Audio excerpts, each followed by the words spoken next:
It's Friday, Friday. Gotta get down on Friday. Good. I Good, always really love good. duetting over the internet. Always links up perfectly. Yeah, it always is perfectly in sync, and it doesn't make a problem for our editors at all. I know the team. Yeah, the team, the production creative team. How are you? How's it going? Hey, What's good. up? It's a snow day. It's Snow day. It's the definition of a snow day. Like, this is the snowiest day I've seen in a really long time. Yeah, I'm gonna have to go shovel soon. Oh, girl. F that. We're But always talking about the weather. And I don't remember that I one time I was know. like, I love talking about the I weather. love the weather. I actually think it's bad. I actually think it's boring. I actually do. And guys, this is really good. You're allowed to change your mind. Listen, that's our prerogative. You That are is our allowed to prerogative. change your mind. If you And you think should. if you think you like one thing and then you decide you like a different thing or you don't like that thing anymore, guess what? It's allowed. It's allowed and it's encouraged. The more things change, the more they stay the same. That's so true. But girl, last time we had a snow day and they called off work, I had a day off. Sucks. Today, I was supposed to work. Actual snow day. Actual snow day. Me too. I was supposed to work today, and no, I don't. It's snow day. Snow day. I mean, it's a Monday though, so like it was gonna be dead anyway. It's been dead boots at work. Dead boots. Yeah. After Valentine's Day. Well, we've been picking up though, but I think it's because like tourism in New York is like slowly climbing now because we're out of January, and Chelsea Market's so touristy. Yeah, I've like never even crossed that bridge. What do you mean? I haven't gone down there much to Chelsea. You should come down and listen. If we're still, because I told you the other day, I got scheduled for 42 hours at work this week, which is a lot. That's a lot of hours, especially when this was supposed to be a part-time position. Okay, let's talk about it. But clock that. Clock that. 4 days. But if we are still hiring when you get back, girl, yeah, you should come work. You should come work. It sounds great. Yeah, and they will totally hire you. Yeah, the thought of like working in restaurants the rest of my life. But girl, it's not the rest of your life. It's not the rest of your life. Oh yeah. Oh yes, it is. It feels like it. Is this like where you found your passion? You know what's interesting? I hate to say, and I don't want to jump the gun, but like, I low-key have been getting more passionate. Which I hate to say, but I've been really fascinated by this world since like starting. Hospitality. I'm not trying to. I know. And maybe it's not the hospitality part that is intriguing. To me, it's the food and beverage world of it all. That has been very, very intriguing to me because I didn't know a lot about that. Like the oysters? That, but also like the cocktails and the wine and the beer. Yeah. Like we have an hour-long briefing before every shift where we like learn shit. So it's been super informative. And You're a student. Never stop learning. I never stop learning. Always a student. I'm always a student. Always a student. I'm always a student. And it doesn't hurt that I'm like getting along with my coworkers. Like we have fun. You fuck with those girls. We're real fam. We're real fam. I mean, shout out Haley. She listens. Shout out Haley. Thank you for listening. I just listened to what was the one? She just listened to the Mrs. Doubtfire one. Oh, okay. She's like, I listen while I clean.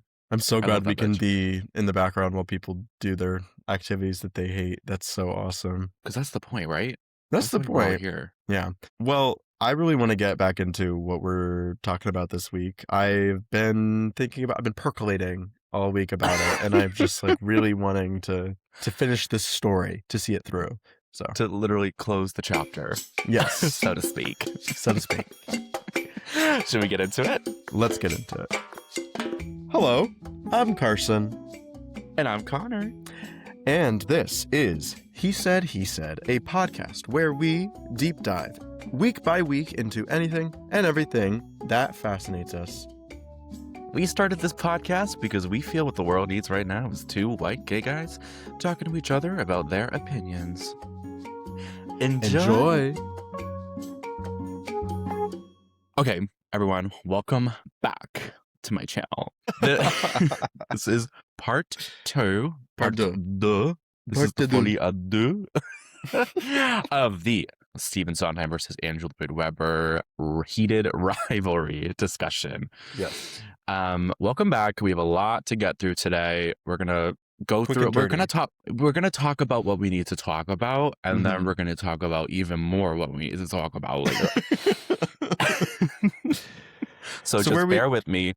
Where are we starting? Or I don't want to rush you. I don't want to rush you. No, just cut me off. Okay. Just kidding. I'm kidding. We left off at the 80s.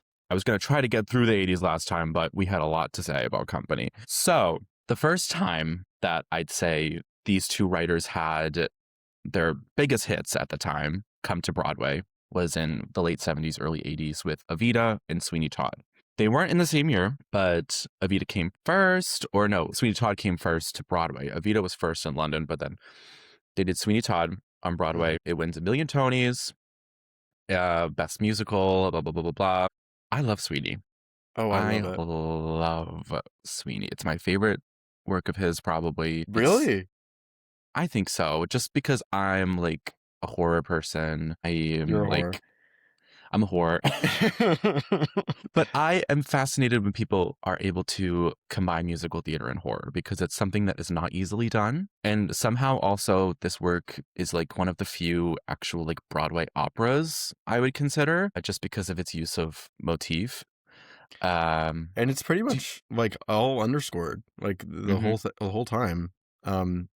Pretty much. There are book scenes, which I think distinguishes it from what people think of as like traditional opera, which is why I think it's like a Broadway opera. But it is pretty singular, which is interesting. Do you have a connection with Sweeney? I remember the first time I saw it, it was my high school did it when I was still in middle school. I wasn't in it, but I saw it because I was like a little theater kid in middle school that wanted to like go see like what the high school was doing, you know? But I remember thinking it was really, really cool and it was really good. I don't remember if the production was actually good, but I remember thinking it was because I was in middle school.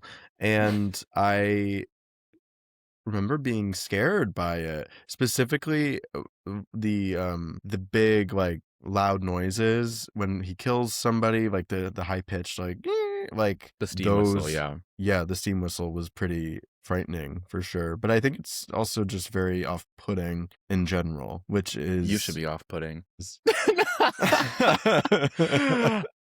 No, it's really, he uses the DSE ray, the boom boom boom boom, like, and just it's so good. I saw it. It's funny, and it's so funny. And that's the other thing is that it's literally like caricatures, but also horror, girl. Because it's like based off of old like Penny Dreadfuls from like Victorian England, like what's the song? Try the Priest? Is that what it's called? A Little Priest. A Little Priest. Yeah. Try the Priest. Try the Priest. I thought the revival was pretty wonderful too. Oh my god, I saw it with Sutton and Aaron. That's who I saw. Yes. Oh, yeah. We were so far away. I was like, but I loved it. I thought the dance was cool. I thought it was really the set interesting. Was cool. And Joe Locke was in it at that time too. I saw Joe Locke. Pleasantly surprised by her. He was great. I saw the Christopher brothers were both in it as well. Yeah. And the ensemble work I thought was just really great in that production. They really great. I mean, and it was just pretty top notch. Yeah. I also love at the very end when they used like, this is so stupid, but they dropped down, they like jumped down at the very last note, and I was like, they're going to hell. I was like, I don't know why. I got chills. Yeah. No, cool production for sure. Do you like the movie? I think I've only seen it one time. I mean, I have like thoughts on this one. I really like the Sweeney movie. I think it's like weird. I do like it though. It's cool. You know, I mean, he got an Oscar nom, which is crazy. Yeah. I mean, I think that the stage show is better, and I think because that's what it was written for, and that speaks to Sondheim and his writing ability. I think that he just understands the medium of stage so well, and he can create for it so well. And not to say that like these adaptations are bad. I don't think they're bad, but I just think that it's better when it's on stage because that was what it was written for. I mean, it's an adaptation. I mean, it's my favorite production, like virtually is because obviously there's the original that they filmed with George Hearn and Angela Lansbury and all of them, and Victor Garber, original Antony. But they did a production at the Kennedy Center with Emma Thompson and Bryn Terfel and like a bunch of different Broadway. Audra McDonald's in it. Like, wow, it is a concert version, but they end up doing like a light staging of it, and they do like this gimmick where they all come out and they pretend like they're all like dressed to the nines, and they're all like gonna pretend that like, oh, we're doing Sweeney Todd the concert, and then they start like ripping up their costumes and like ripping up the set. It's like a really fun gimmick. Yeah. And Emma Thompson steals the fucking show. Like, she is on fire. She can't sing, but she is on fire as Mrs. Lovett. Highly recommend. Matter in that. Well, No. that's what I feel. So many parts, so many Sondheim parts, but especially Mrs. Lovett. And this isn't new. You don't have to be a singer. He didn't write for singers all the time. He wrote for actors and like a lot of company. But he wanted Elaine Stritch. He wanted actors. He didn't want these singers. And of course, there are the parts that you need to be able to sing. For Joanna, for Antony, like you need to be able to sing and have that operatic thing. For Jenny, I think is her name in Company. Like you need to be able to sing. Yes. The bless this day. Like you need those technical skills, but he also always wanted to give actors a place in musical theater, which I think doesn't happen all the time anymore. That's how it was back then. Like it wasn't like accessible vocal training, like wasn't a thing. It was just a different world. Yeah. I mean, look at like the original chorus line. Like half those people weren't singers. You know what I mean? Oh my gosh, Kelly Bishop. We need to do an episode on Kelly Bishop, but anyways. That would be so good. That would be really good. Well, we could do an episode on Chorus Line, honestly. I mean, look at Desiree and Little Night Music, Glynis Johns. She was like, "Isn't it red?" Like she not a singer at all. He wrote for actors, and he wrote for the story. That's what was. And when he does have those singy moments, it's to further the story, you know. And it's on purpose. It's not just like flair and flourish and showing off, which I think a lot of modern musical theater does. And specifically, low-key, Andrew Lloyd Webber. There's no shade, but like we go to Evita now, which came to Broadway the year after, also swept the Tony Awards. Right. This is when we see Hal Prince starting to work with Andrew Lloyd Webber also, because it's Hal Prince's sort of iconic staging. Patti LuPone and Mandy Patinkin become stars. It wins the Tony Best Musical. Do you have a connection with Evita? No. I've always loved Evita. I remember being in high school in a computer class because we could wear headphones, and I would just like listen through to Evita. Like, it's just the thing about Evita. Here's the thing. Like you were saying, he didn't write for Angela writes in a different way. And Evita is when we start to see the like belting craze come on. You know, she's belting E's, she's belting G's, just like really, really crazy stuff. Yeah. It gave her actual vocal issues also. But his melodies are fascinating. Dun, dun, dun, dun, dun, dun, dun, dun, dun, dun, dun, dun. The marriage of styles, I think, too. Like, you have Don't Cry For Me, Argentina, which is this, like, pop power ballad. But then you've got Buenos Aires, which is this, like, more Latin-infused, like, it's just, like he did in his earlier works that we were talking about last week. He is able to marry a lot of different genres of music and bring them into musical theater quite seamlessly. Yeah, I think Evita is probably his strongest work cohesively. I've never listened to it all the way through, if I'm so honest with you. I was not in high school in the computer lab listening to Evita like you were. There are some good shit in Evita. Like Another Suitcase, like that song slaps. So what happens now? I mean, the opening I think is great. It's interesting that it has like this narrator, Che, who kind of like takes you through the story, and it's this like fictional person. And then, what's funny is a lot of people ride or die for the movie of Evita with Madonna. And I have like famously never even seen it, but people ride for that movie. Maybe I'll watch. She's been slammed like for her vocals. Patty said like she's a movie killer. Like there's a lot of there's a lot of lore that goes into the like history of Evita. There was like the flop revival in 2012 with Okay. Elena Roger, because she came over from London and she's like an authentic Argentinian actress. She couldn't sing. She couldn't sing it. It was like if you look up the videos, like it's really like she's a fabulous actress and she would eat down, but the singing, man, like she just couldn't hold it. Famously, Carolyn Bowman, right out of college, leading the national tour of Evita. It's sort of just been like a staple for Beltresses to come in and like sort of like just leave it all out there. But Ms. Zegler is teasing, and like there's no way it's not going to come. There's no way it's not going to come to be. I would be shocked if it didn't. Like there's no reason not to. There's so many things they're announcing they're closing right now on Broadway. There's going to be so many empty houses. I would be shocked if he didn't bring this production over. And like what a good gimmick of her coming out and like singing outside. And like it's going to be a whole thing in New York, like tourism. People are going to come. How are they going to do that? People are going to come to see it. Like stand on the street and watch her. Like it's gonna be a whole thing. That's gonna be a nightmare, actually. Like, how are they gonna do that? I really don't know. They're gonna have to like shut down the street. No, I don't think so. They're gonna have to. That's what I mean, like, how are they gonna? Hundreds of people are gonna come to watch. I mean, how long is the song? Like 4 minutes. It's a crowd control nightmare. Yeah, it was a crowd control nightmare in London. They had to get special permission. Yeah, I wonder from like the city.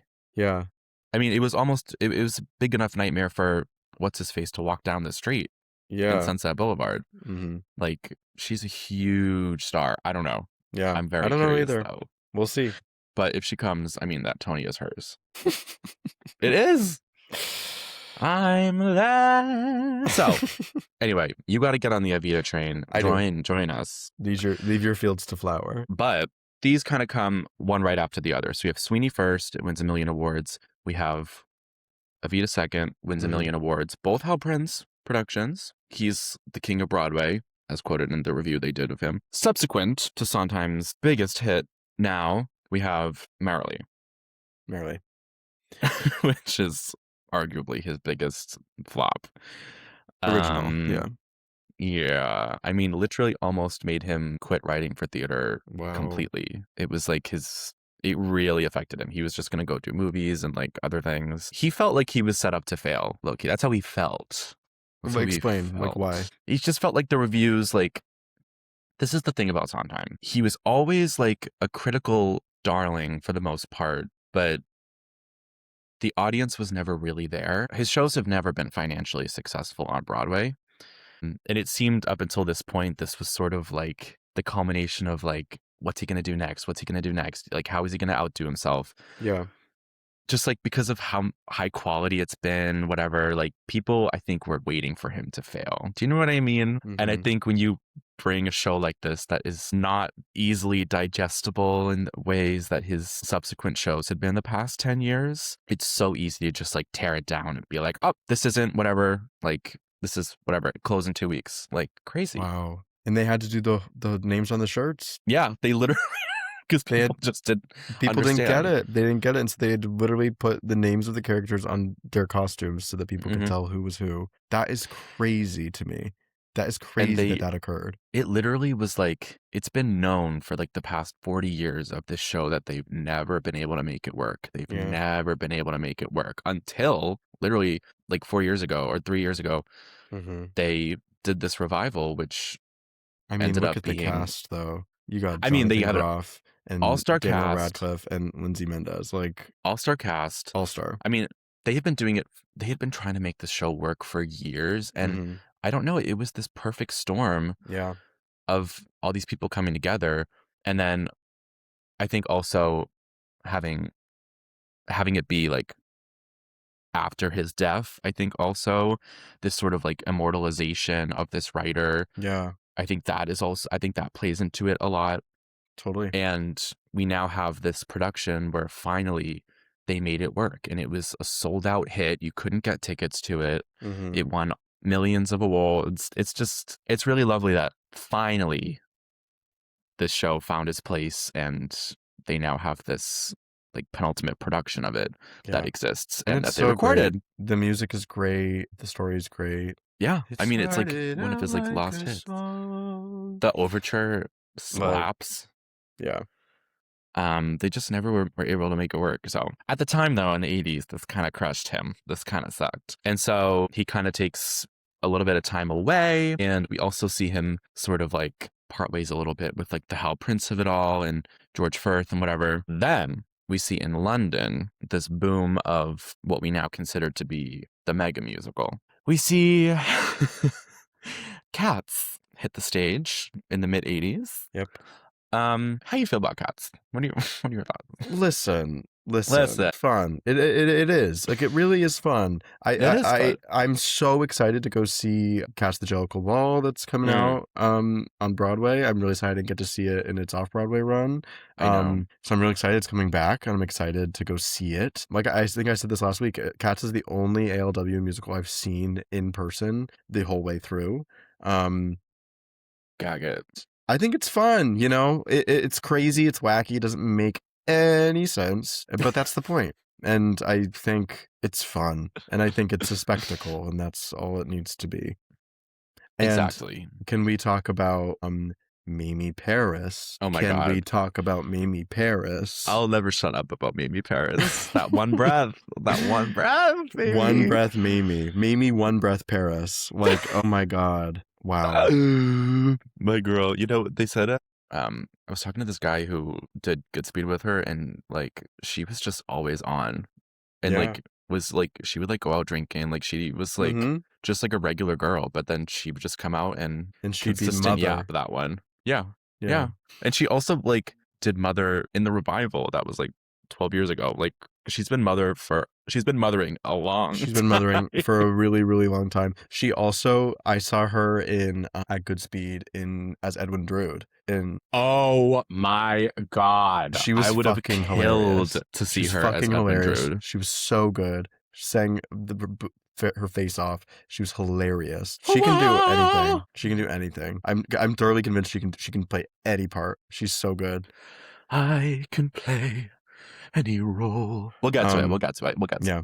But Cats is great. It's fun. Yeah, and she kind of famously had this section where she could do the climactic chorus in one breath. Yeah, if you guys haven't seen the video, you gotta go. Just look it up. Mimi Paris Memory Cats. Look it up and just watch it. You'll cry probably. Cats is great. I've like always been lukewarm about it because I can appreciate the spectacle of it while also seeing that as a musical storytelling piece. It's not really like a necessary thing. It's based off a bunch of poems by T.S. Eliot about cats and whatever. Like the metaphor to me is a bit loose, like the allegories in there, whatever. Yeah. I don't really care though. Like it's fun. I mean, it's entertaining. And I do think it's a bit obtuse. I think it's a bit like stupid. Like, why are we dressing up as cats? But there is value there. I mean, obviously it ran for like 20 years on Broadway. It was a huge hit. It was at the Winter Garden for like ever and ever. You can't deny it. And that is like, I think this highlights a big difference between the Sondheim and Lloyd Webber. Like, absolutely. Sondheim being a critical hit commercial flop, while Andrew Lloyd Webber would have critical flops, commercial hits. Like, they're doing different things. They're doing different things. Oh, and that movie was whack-a-doodle. Oh my God, we can't even talk about it. We can't even talk about it. That's one thing I won't. That's one thing I won't talk about. All right. Moving on. Well, moving on to another commercial hit with critical failure, Starlight Express. Starlight Express. Starlight Express. Starlight Express. One of the longest running West End shows ever, like in the top 10. Bizarre. Crazy. Huge flop in New York. But started the career of a young Jane Krakowski. Crazy. I think she was dying out of the dining car. Yeah. I listened to her on I can't remember, it was like some interview she did recently when she was in O'Mary, and she was talking about her audition for Starlight Express. So crazy.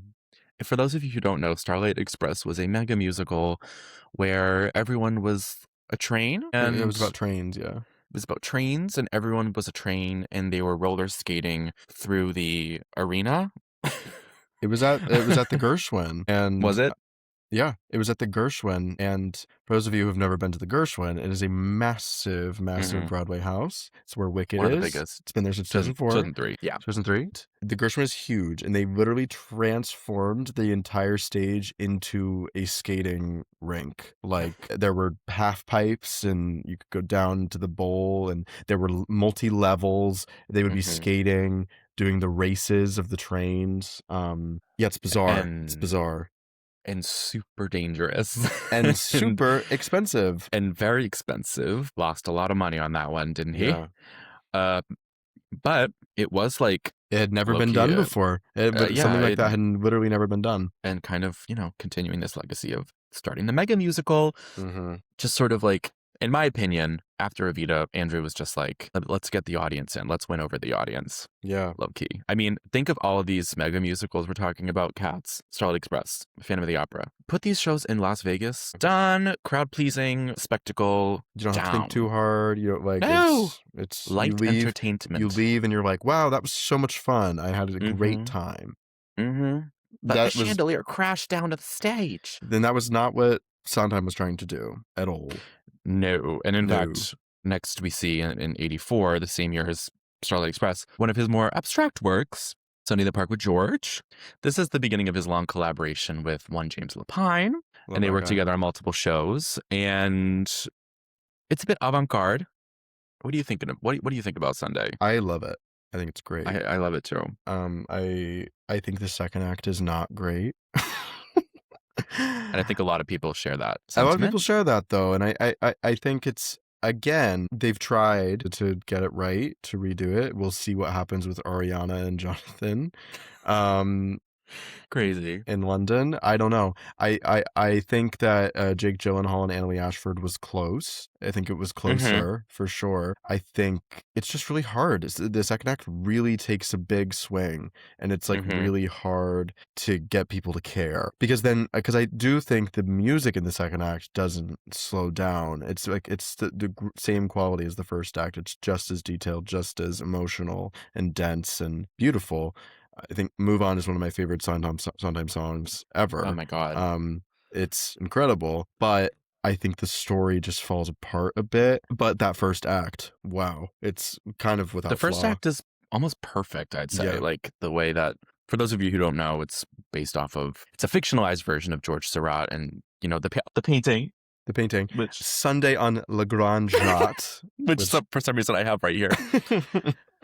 And it's this fictionalized version of him making this painting. And the first act is, it features the characters from the painting. The set design is really incredible. It sort of like blends the 2D art with the 3D storytelling. Yeah. And it's about his struggles of, caring so much about his art that he's grappling with what's actually important in his life.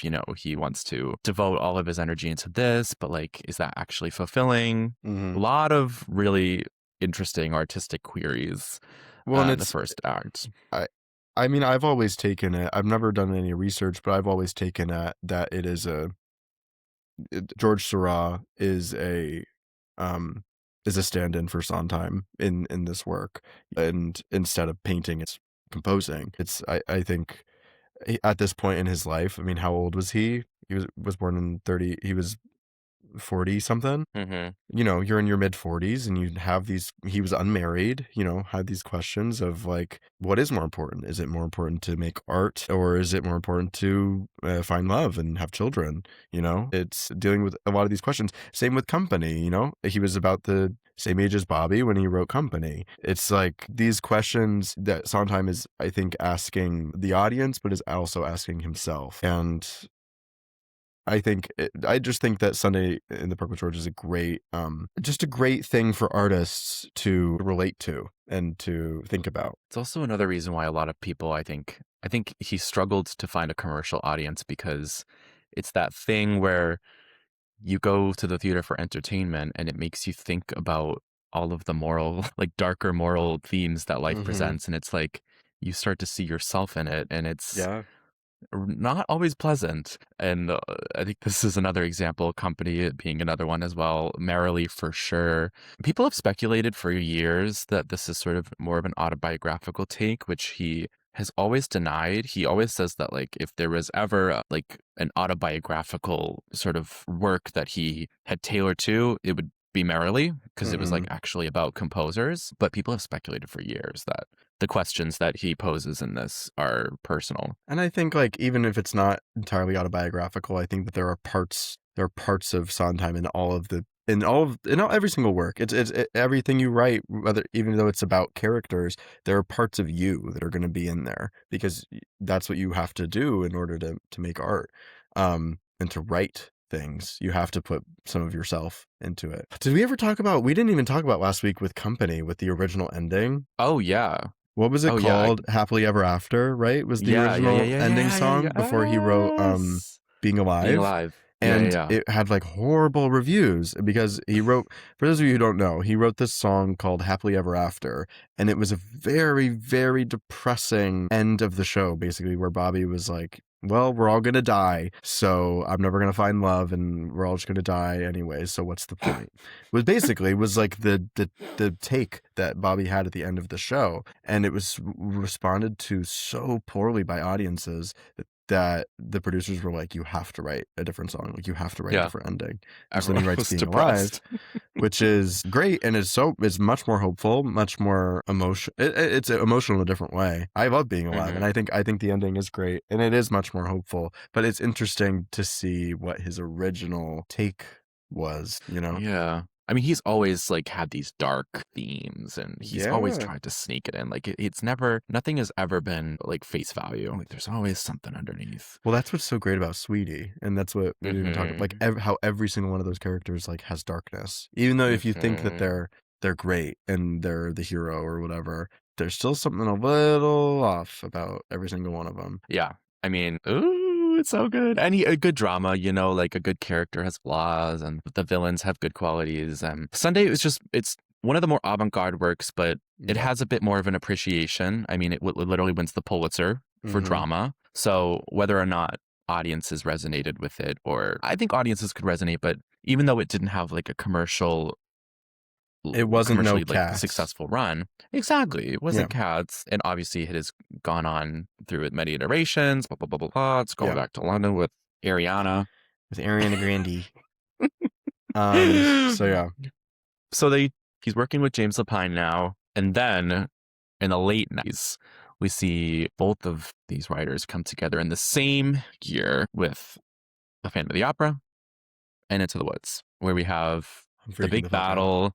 I'm freaking I'm freaking out, guys. We have Into the Woods versus Phantom of the Opera in 1988. Knockout. Wow. And it's pretty much split down the middle for awards. Obviously, we have the seminal Broadway classic Into the Woods, and we have the long-running classic Phantom of the Opera. And I think this is another example of critical success, commercial failure, commercial success, critical failure. I mean, Phantom did get decent reviews, but I mean, it became the world's longest running musical, blah, blah, blah, blah. And then Into the Woods, like, barely lasted any time at all on Broadway, but has now gone in history as being like this amazing work. It's such a cult classic. Everybody knows Into the Woods. What I feel Into the Woods represents in the Sondheim catalog is accessibility. I think he was so great at making musicals that were dense and chock full of details and sophistication, but they were accessible. You could go in and you could know that all of this work went into the lyric writing, into the music writing, into everything, but it does not sacrifice listenability and songwriting. Like you're still gonna leave with the tunes in your head. I mean, it's certainly one of his more digestible works, even given that the second act. Yeah, and that it is like 3.5 hours long. But you're right. Also, you go in, you know who Cinderella is. You know Jack and the Beanstalk. You know it's a bit more structured also. Even though it gets super convoluted, it's a bit easier to follow than, say, Company or Merrily or Sunday. There's a beginning, middle, and an end. Mhm. It's very And it's clear. so how interesting to take the Brothers Grimm stories and add so much comedy, so much heart, so much darkness, and then the main takeaway is sort of like the importance of what we pass along to like children. It's Hmm. so and then like you leave and it's like touching.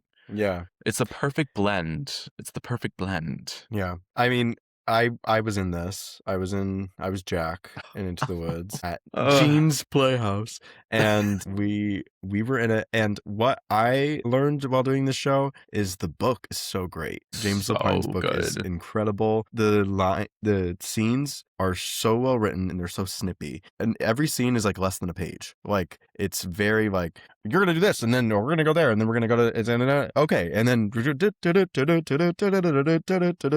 like it's very snippy, and it's because they have so much to do in that first act. They have to introduce and give conflict, give rising action, give climax falling action for these like 5 different fairy tales, and they depend on everybody knowing who Cinderella is, everybody knowing who Jack and the Beanstalk is, that they can rush through it and you don't even care because you're like, oh yeah, I know what's gonna happen. He's gonna climb the beanstalk, and he's gonna, Hmm.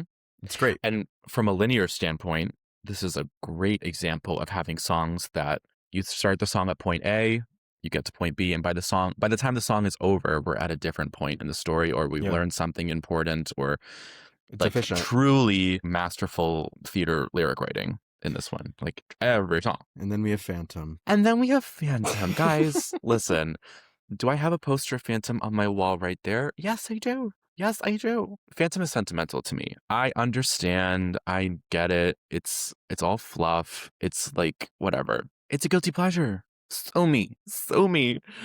I don't think you're And alone in that. I really don't think yeah. you're alone in that. Yeah, I saw that I when I was like and I saw the 25th anniversary at the local movie theater because they were like streaming it live. So I was like watching at a movie theater live and I was gagged. I was so gagged. Like you couldn't tell me nothing. Like I was like because up until that point I was obsessed with Broadway and like Mary Poppins and like Beauty and the Beast. And this was the first time it was like dark and edgy, but like you still got the gist and it was like oh, I was so, so, so into it. And it was like my favorite musical forever and ever and ever. Obviously, as I grew up and I learned like in college about good writing and stuff like that, you know, I see its flaws and I recognize its flaws. I still love it. It still is sentimental to me.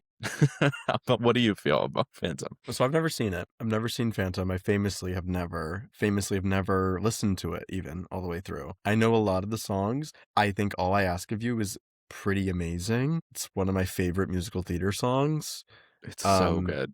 Think of Me is great. Masquerade is great. Yeah, it's so good. It's so fun. I don't know the story, so I can't speak to that, but I think that it's fun and it makes sense why it ran for so long as it did. It makes me think of that damn chandelier that falls, Yeah. and it again, like Cats, like Starlight Express, Phantom of the Opera, is spectacle. It's entertainment. It's light and it's not too deep. It's scary. It's kind of haunting, but it's also beautiful. And there's a love story, and like it's just enough Mm-hmm. for It's digestible. people to love it, and it makes sense why it ran for as long as it did. Um, Mhm. and yeah, I that's all saw it on Broadway when I was in high school, Mhm. and it was magical. I It bet. was magical. When they're on that boat in the fog, like it is like it's magic. It's theater magic. It's magic. And as someone who's like always been fascinated by practical effects in theater, Phantom has like one after the other, what like the two-way mirror of it all and the stuff coming up and the fog and like they're in the river. Like it was just love, love, love Pink. Whoa, Phantom. And I also guilty pleasure mine is Love Never Dies, the sequel. Oh no. Love Never Dies is really bad, guys. It's really bad. Sorry. I love it. I love it. I know it's I bad, love and I it. know it's bad, but the Australian production of Love Never Dies has a special place in my heart. Some gorgeous melodies in that one too. But we come to the 1988 Tonys, and we see well, this theme we've been talking about commercial versus critical success, we see this really come to play here because between the two of them, the biggest hits that year, Phantom ends up taking Best Musical, while Into the Woods takes Book. It takes Best Score, Best Actress. Phantom literally takes Best Actor. Best Actress, she beats Patty. I should have won for anything fucking goes. She is like so dumb. I can't with her. Phantom also takes like the technical categories, like costumes, lighting, design, as it should. Okay. And then Best Supporting Actress also goes to Phantom for Carlotta. And Best Director, I think, also went to Help Prince for Phantom. So it just goes to show, though, that the writing awards went to Into the Woods. And the lead actress performance, I mean, she wasn't even nominated. Christine Dye, Sarah Brightman, wasn't even nominated. Yeah. Like that shows, if that just shows you, like, it is it's clear. The Phantom is also on stage for about 40 minutes in the 3-hour musical. Really? Mm-hmm. Wow, I didn't know They talk that. about him a lot. Well, I always got confused because like I thought Raoul was the Phantom, but Raoul is not the Phantom. Yeah, but Christine carries the show. Christine's in every scene. Yeah, Christine is she's the girl through line, and the Phantom, like, but that's Michael Crawford of it all. Yeah. So we moved to LA. Phantom ends up being this huge success, and Into the Woods too. I mean, we have like besides like the shitty movie from 12 years ago. Shitty movie. But it's fine. Anna Kendrick slays. Anna Kendrick slays. Emily Blunt slays low key. Meryl Streep slays low key. Yeah, Oscar nomination for Meryl Streep. Can we talk about that? What the fuck? Like crazy. So then we move into the 90s, and Sondheim's still working with James Lapine. We get Assassins. Right. Not one of my... The Assassins. The Assassins. The Assassins, yeah. Not one of my favorite shows, but Sondheim has gone to say in one of his books, like in his lyric writing book, that it is one of his... Because he's like, there's one thing I'd like to improve, but besides that, it's pretty much perfect. He's said that on record, and he's like, I'll argue with anyone. But you love Assassins. I do like Assassins. I mean, Emma is gonna produce it at Heart this year, so I'm excited to see what they do. But they did it at Heart when I was a freshman. Yeah, and it's a cool show. I don't know. I saw it in person in Albany. It's like 4 years ago, and it's really long, especially for no intermission. Like it's like an hour and 50 minutes, and there was no intermission, and I was like, by the end, I was like, get me out of here. Yeah. But I think it's cool. I think it's very unique, and I think it's cool. It's an interesting direction for sure. But that's all it really deserves to say. I mean, it was a huge hit when they did it in the early 90s in LA. They literally moved to LA. We moved to LA. But it didn't make it to Broadway until 2004. Same year as Wicked. And I believe Neil Patrick Harris won the Tony or he was nominated. He may have, but it was like this. It was the same year as All That Hoopla. No, because Hugh Jackman won that year for Boy from Oz.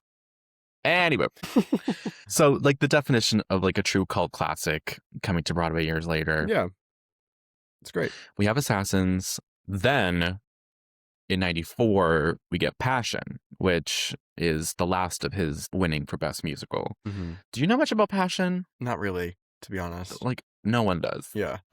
Passion is really beautiful. Passion's got some good stuff. It is a snooze, like Bring a Pillow. It is literally quoted as being the best musical winner with the shortest run on Broadway. Wow. Like shortest original run of 280 performances. Didn't even last a year. Donna Murphy wins her, I believe, second Tony for Best Actress in a Musical. And like, yeah, it was like the hit of that year in 94, but it's kind of faded into obscurity. It really has. We haven't really seen an original Sondheim show hit Broadway since, at the same time, Lloyd Webber comes back with his, like, I guess, last hit, Sunset Boulevard, which also goes to win Best Musical. So they were just like trading back and forth. Yeah. Fun fact, Sondheim was supposed to write Sunset Boulevard.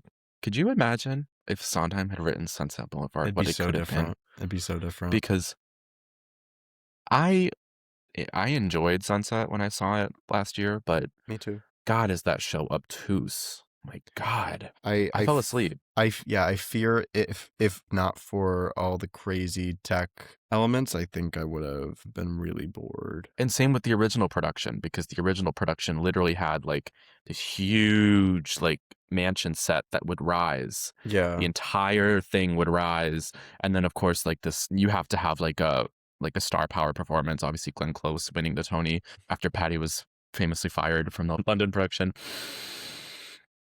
I just I think that show is confusingly written. I remember being, when I saw the revival, just being very in awe the whole time. I was like, whoa, this is really interesting. This is cool. I can't really tell you what happened. Yeah. I just was kind of bored by it all. The movie is great. The original movie with Gloria Swanson. Gloria Swanson, yeah. Gloria Swanson.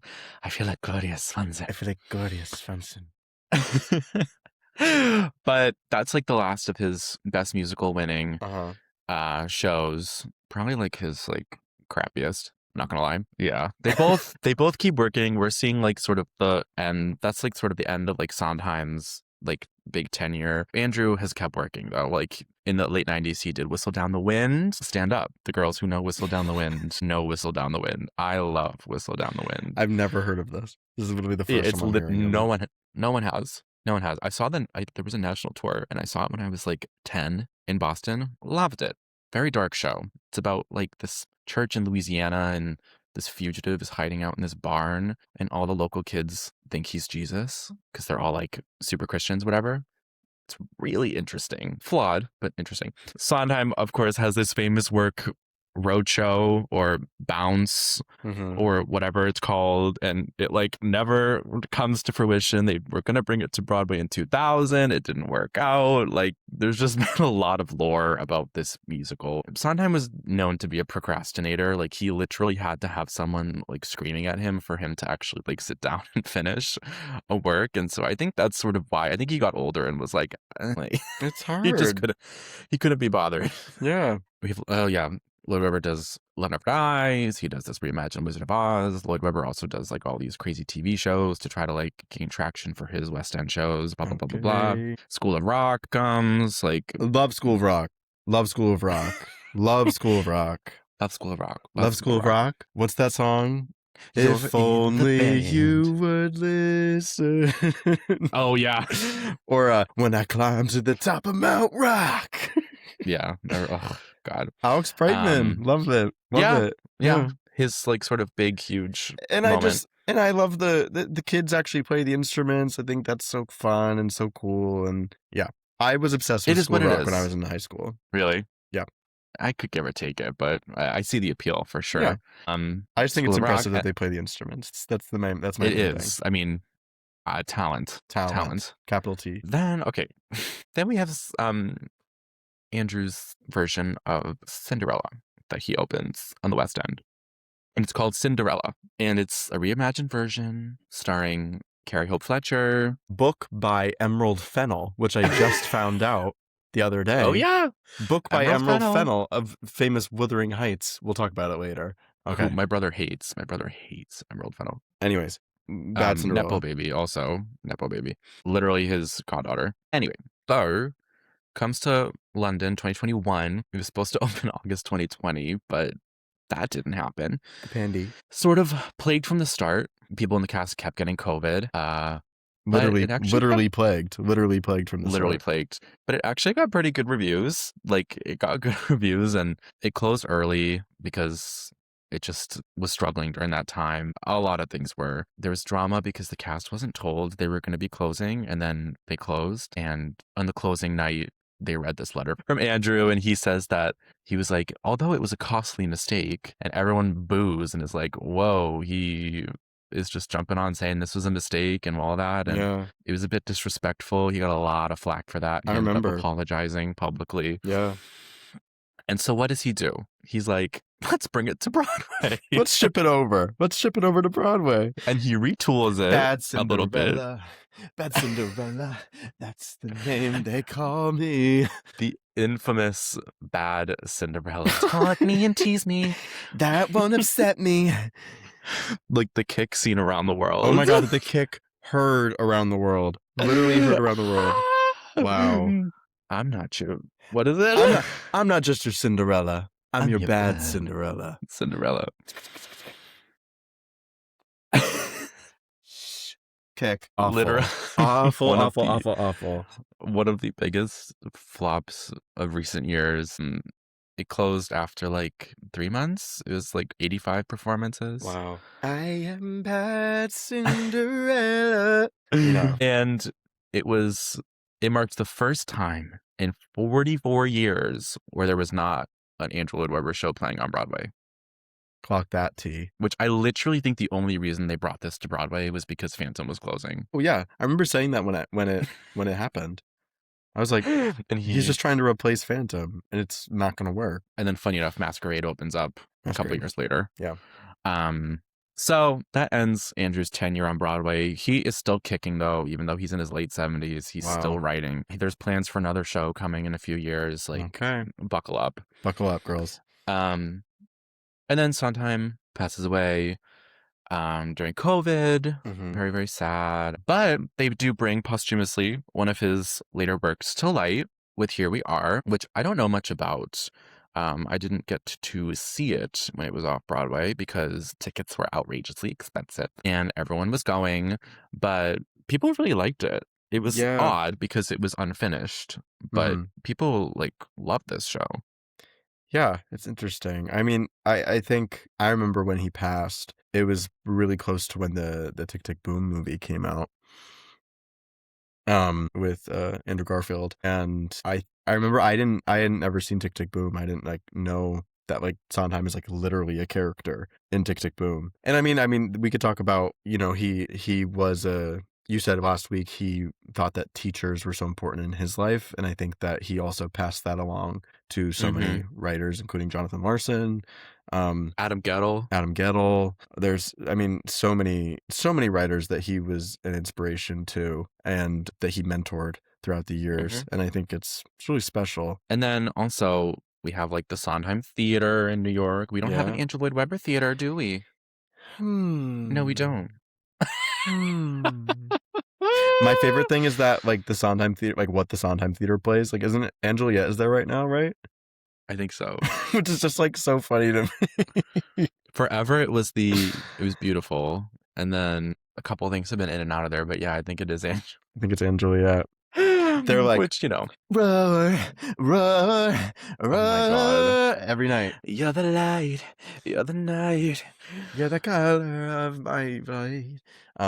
But yeah, I mean, we could go back and forth forever, but I just think it's funny to sort of compare and contrast their careers. Yeah. Because ultimately, at the end of the day, I don't think there is a comparison. I think they do different things, and they both were striving for different things.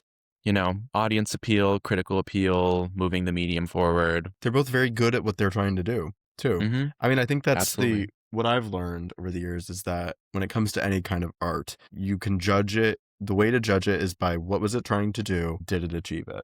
Because taste, like, we're all going to have different tastes of what we like and what we don't like. But the way to truly judge a piece of art is say, what were you trying to achieve? Did you achieve it?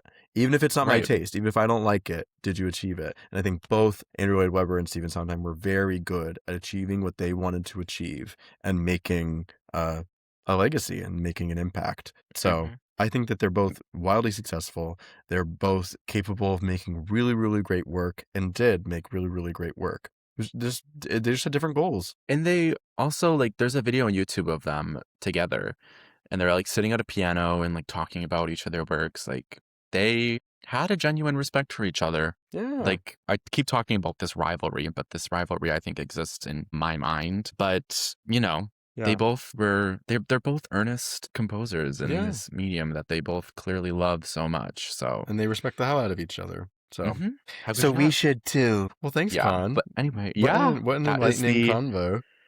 Yeah, I know. Like, and there's still like more we could talk about. Like, we didn't even get to the frogs. The frogs! Oh my god, we did not even. Like, oh my god. There's so like I could have dived into Whistle Down the Wind, but it's fine. I can't. It's fine. It's cool. It's cool. Well, anyway, thanks for listening to me yap. Of course. Benewim. Bailey. Besides that, Cars, I haven't talked to you in a little bit. I'm curious to know, what's your obsession this week? What's your weekly obsession? What are you thirsting over? And don't say bad Cinderella. Omelets. I've decided I've changed up my breakfast a bit. We're no longer making scrambled eggs. We're making omelets. We're making omelets. God. And it's fun. It's fun. Explain. Just omelets? Yeah, I have this little pan. It's perfect for it. It's about this size. Crack 2 eggs in there. Yay big. Mix it up. Low heat. Really, my obsession should be low heat. I've just discovered low heat, yes, it takes longer. The food tastes better. You don't burn shit. The pans are better. Like you don't get a bunch of shit all over the pan because you're cooking on low heat. Yeah. There's some poetry in there. But I don't really want to discuss that right now. Yeah, omelets. And I'm really trying to level up. So like right now I'm making cheese omelets, but I want to get some like little bits of ham or bacon, some spinach, maybe some onions, peppers. And what I want to do is just like chop them up at the beginning of the week and then have little containers, and then when I make my breakfast in the morning, just put that shit in. Make it a little containers, and then when I make breakfast in the morning, just put it right. Put it in the thing, and then I'll make it my little omelet. Yeah. So yeah, my omelets. Period. Yeah. Oh God. What about you? What are you obsessed? I have 2, but I'll do the first one quickly. This pen, I got it for Christmas. I got it for Christmas, but I've been journaling. And I've been making like cute little journals. I am obsessed with this pen. She's bulky because I love my calligraphy. Oh my God. And she is like weighted, and she is just But my real one is actually Wunmi Osaka winning Best Supporting Actress at the BAFTAs yesterday for Sinners. Literally, like, not even nominated for any Golden Globes or Critics' Choice. Gets the Oscar nomination in an upset, wins the BAFTA, and now the entire race is just a toss-up. Like, there's no front runner. I'm on the edge of my seat, and also I thought that was a performance in that film that was so underrated and didn't get its flowers. And I have loved her since she was in His House, which is a British horror film from like years ago. Y'all watch His House. That movie is amazing. So obsessed with her. I loved that movie. I saw it for the first time a couple weeks ago. Did we talk about it? His House? No, Sinners. Oh, I was going to say her performance, it's small, but I thought it was so underrated. I thought everybody did such a great job in that movie. I was thoroughly impressed the whole time. It's gonna win. It's gonna win Best Picture. I hope. I hope. It's not. I know. I would love it to, but it's not. It's gonna be one bottle after a freaking another. I know. I haven't seen it Which yet. is okay. It's okay. It's okay. But anyway, what are you kicking to the curb? What are you leaving behind this week? Okay. God, here we go. I know. I'm nervous. There's like, I think we've talked about this before. What is really aggravating me recently is people making singing videos for social media. But I know what you're gonna talk about. But pitch correcting them. Like I saw this guy. The reason I got sparked this, I saw this guy that was kind of like analyzing it, talking about it in general, and it is like just one of my pet peeves. I really dislike it when what people do is they'll record themselves singing, and then they will take the audio from the video, but then they'll put it into some kind of audio editing thing, whatever it is, Melodyne it, like put reverb on it, put pitch correction on it. And what really has been happening is with that trend that's been happening, the harmony to that Katy Perry song. Oh my God. Yeah, I've seen it a lot. Crumbling. Yeah. I've seen a lot of people using it for that. And it's just, I'm somebody that I studied music composition in college, so I know my way around audio editing, and so I can hear it. I can hear the audio editing that's been happening, the processing, the pitch correction. But to the random to Dumpy Sue, I think that she probably won't be able to hear that. And these people are it's a fake product. They're like giving the illusion that they just put their camera up and hit record and just sang this, I am so with you on this, because are people dumb? Like, are people genuinely dumb? Because I know we both studied, like, you obviously studied composition, but like I'm like, I can tell this has been something-ified. Like, are people genuinely dumb that they think this is a raw live vocal from an iPhone? I think so. And It boggles my mind. I don't think it's anything having to do with people being dumb. I think it's just that like I do. I think it's that like these systems have gotten so much better, and so it's so easy to fake it. And I would just, what I would prefer, and what I really loved about this trend, specifically crumbling, Katy Perry like recorded it, and hers was like her live vocal, and it didn't sound great. It was like, but it was just like she put her phone up and she decided to sing it, and it didn't sound amazing. But that's okay, because we're all just singing on our phones on social media. It's not a performance. That's what, and I guess that's what I know. People use pitch correction and audio editing when they're making a song, when they're producing a song, and that's fine. I don't have any problem with that. I've done that for when I've made music, but for sure, social media is a different beast, especially when we're making, just like participating in a quick little singing trend. I would much prefer for a live unedited vocal, and it kind of irks me otherwise, because I'm like, what are you trying to present right now? Maybe it sounds pompous to say, but I just think it lets mediocrity thrive. It really does. If you're going to produce something, I want good production. You know what I mean? Mm-hmm. But like a lot of this production is rather not. It's teetering this line of like they want it to be seen casual, even though it is not. You know, it's an illusion. It's an illusion. It makes me feel like it's like riggery. Yeah. To me. Because I'm like, okay, a good produced vocal can be sickening, but like, let's have a good produced vocal. You know what I mean? Like those fucking boys that sing and they sit on the kitchen counter and they always have the special guests. Remember Tori Kelly? She was on there. Mina. Yeah. Our girl Mina. And everyone's like, wow, they sound so good. I'm like, do y'all realize this has been produced in a studio? Like produced down. Down. Yeah. There have been some really egregious ones where I'm like, this person is literally lip syncing to a Bluetooth speaker right now. Yeah. You can tell. Yeah. You can there are people who do that. The way to do it, the way to do it is what I'm saying, is take the audio from the video and then re-put it back on. Edit. Edit. Word of advice. Hold on there, mama. Word of advice. Edit. Yes. Okay, but anyway, I'm with you on that. Yeah. I'm with you on that. Do you have one? I know that mine was really long. Yeah, but we're already past a point of no return at this point. Speaking of Phantom, the point of no return. Okay, so that's what we're both over. We're both over people editing your goddamn singing videos. Give me a vocal. Yeah, 100%. I think that can absolutely be mine as well. Great. Well, everyone, thanks for tuning in for part 2 of the Folie à deux of Stephen Sondheim and Andrew Lloyd Webber. If you enjoyed this, feel free to share word of mouth, send it to your friends, send it to Dumpy Sue. Send it to Dumpy Sue, but also send it to your musical theater history teacher. Send it to them. Send it to your class. Send it to your class. Yes. But if you want to follow us, we're on Instagram, we're on TikTok, and we're on YouTube at He Said Podcast. And you can find all our other episodes wherever you listen to podcasts. This episode was produced by me, Carson Timmons, and all of our music also comes from me, Carson Timmons. And thank you guys. I hope you have a good week, and we'll see you next week. See you next week. Bye. And we are off. All right, we're off.